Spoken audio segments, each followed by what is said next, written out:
বাংলার vote মিটতেই metro স্টেশনগুলিতে জনগণনা সংক্রান্ত বিজ্ঞাপনী গান বাজানো শুরু হয়ে গিয়েছে। দেশে নরেন্দ্র মোদীর জামানায় প্রথম জনগণনার মহড়া শুরু হয়ে গেল এইবার। ইতিমধ্যেই রাজ্যের বিভিন্ন ব্লকে গণনা কর্মীদের প্রশিক্ষণ পর্ব শুরু হয়ে গিয়েছে, যেখানে তাদের শেখানো হচ্ছে কি করিতে হইবে। আগস্ট মাস থেকে জনগণনার প্রাথমিক কাজ শুরু হয়ে যাবে। এই পর্বে দুটি ধাপ রয়েছে। প্রথম ধাপে 1 থেকে 15 আগস্ট পর্যন্ত এই পর্বে হবে সেলফ এনুমারেশন। নির্দিষ্ট পোর্টালে প্রতিটি পরিবারকে তথ্য পূরণ করতে হবে। মূলত এই কাজ পরিবারগুলির হলে এক্ষেত্রে গণনা কর্মীদের ভূমিকাও থাকবে। প্রশিক্ষণে তাদের স্পষ্ট বলে দেওয়া হয়েছে আগস্ট মাসের 15 দিনে দায়িত্বপ্রাপ্ত এলাকায় ঘুরে ঘুরে বাড়ি ও পরিবারের সংখ্যা সহ অন্যান্য বিষয় জরিপ করার পাশাপাশি সেলফ এনুমারেশনের প্রক্রিয়ায় সাহায্য করতে হবে। তারপর 16 থেকে 31 আগস্টের পর্বে সেই তথ্য যাচাই করতে বাড়ি বাড়ি যেতে হবে গণনা কর্মীদের। এই পর্ব মিটে যাওয়ার পরে আগামী বছর গোটা ফেব্রুয়ারি মাস ধরে চলবে জনগণনার চূড়ান্ত কাজ। গণনা কর্মী পিছু গড়ে 150 থেকে 180টি বাড়ি তথ্য সংগ্রহ করতে হবে।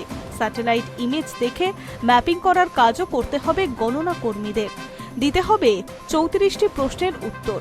সেই প্রশ্ন কি কি? সেলফ এনুমারেশন প্রক্রিয়ায় পোর্টালে 34টি প্রশ্নের উত্তর দিতে হবে নাগরিকদের। ফর্ম পূরণ সম্পন্ন হলে ওটিপি যাবে নির্দিষ্ট মোবাইল নম্বরে। এক নজরে দেখে নেওয়া যাক 34টি প্রশ্নের উত্তর দিতে হবে কি কি। 1 নম্বর, লাইন নম্বর অর্থাৎ পোর্টালে স্বয়ংক্রিয়ভাবে থাকা। 2 নম্বর, বাড়ির নম্বর। 3 নম্বর, সেন্সাস গৃহ নম্বর। 4 নম্বর, মেঝের প্রধান উপাদান। 5 নম্বর, দেওয়ালের প্রধান উপাদান। 6 নম্বর, ছাদের প্রধান উপাদান। 7 নম্বর, সেন্সাস গৃহের প্রকৃত ব্যবহার নির্ধারণ। 8 নম্বর, এই সেন্সাস গৃহের বর্তমান অবস্থা। 9 নম্বর, পরিবার সংখ্যা। 10 নম্বর, এই পরিবারে নিয়মিত বসবাসকারী মোট সদস্য সংখ্যা। 11 নম্বর, পরিবারের প্রধানের নাম। 12 নম্বর, পরিবারের প্রধানের লিঙ্গ। 13 নম্বর, পরিবারের প্রধানের তফসিলি জাতি, উপজাতি বা অন্যান্য অনগ্রসর শ্রেণীভুক্ত কিনা। 14 নম্বর, গৃহের মালিকানার বিবরণ।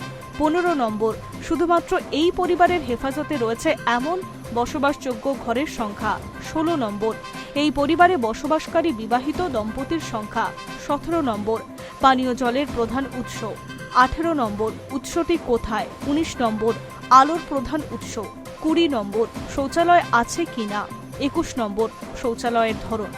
22 নম্বর, জল নিকাশি ব্যবস্থা। 23 নম্বর, বাড়ির চৌহদ্দির মধ্যে স্নানের বন্দোবস্ত আছে কিনা। 24 নম্বর, রান্নাঘর ও এলপিজি সংযোগ আছে কিনা। 25 নম্বর, রান্নায় ব্যবহৃত প্রধান জ্বালানি।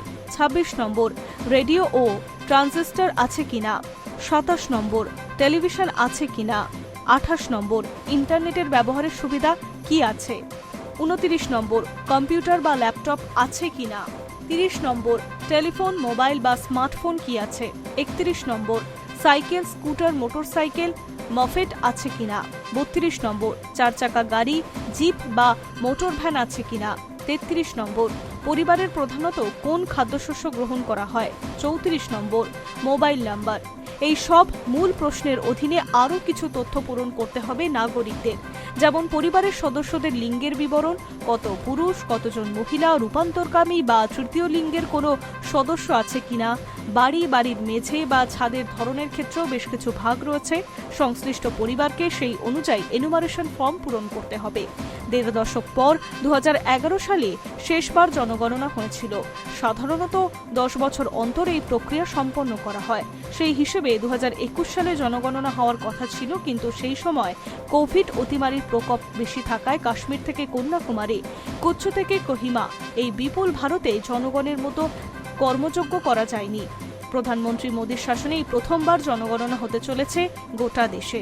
এই জনগণনার উদ্দেশ্য শুধু মাথা গোনা নয়, রান্নাঘর, পানীয় জল, বিদ্যুৎ, শৌচালয়ের মতো ন্যূনতম পরিকাঠামো রয়েছে কিনা, এই সব সূচককে কত মানুষ কিভাবে জীবনযাপন করছে তার ছবির একটা ধারণা পাওয়া। 2001 সালে যে জনগণনা হয়েছিল তার থেকে উঠে আসা তথ্যের ভিত্তিতে 2004 সালে মনমোহন সিং এর নেতৃত্বাধীন প্রথম ইউপি এর 1 নম্বর স্কুলে মিড ডে মিল চালু থেকে শুরু করে আদিবাসীদের বনাঞ্চল অধিকার আইন বলবৎ করার মতো বেশ কিছু সিদ্ধান্ত নেওয়া হয়েছিল। দরিদ্র সীমার নিচে থাকা পরিবারগুলিকে বাড়তি রেশন দেওয়ার পরিকল্পনাও নেওয়া হয়েছিল। 1.5 দশকে কত বাড়ল জনসংখ্যা, জীবনযাপনের মান এবং কোন জায়গায় পৌঁছেছে সাধারণ মানুষের জীবনযাত্রা, সেই সব দেখা হবে দেশের এই জনগণনার প্রক্রিয়ায়। Hi news network.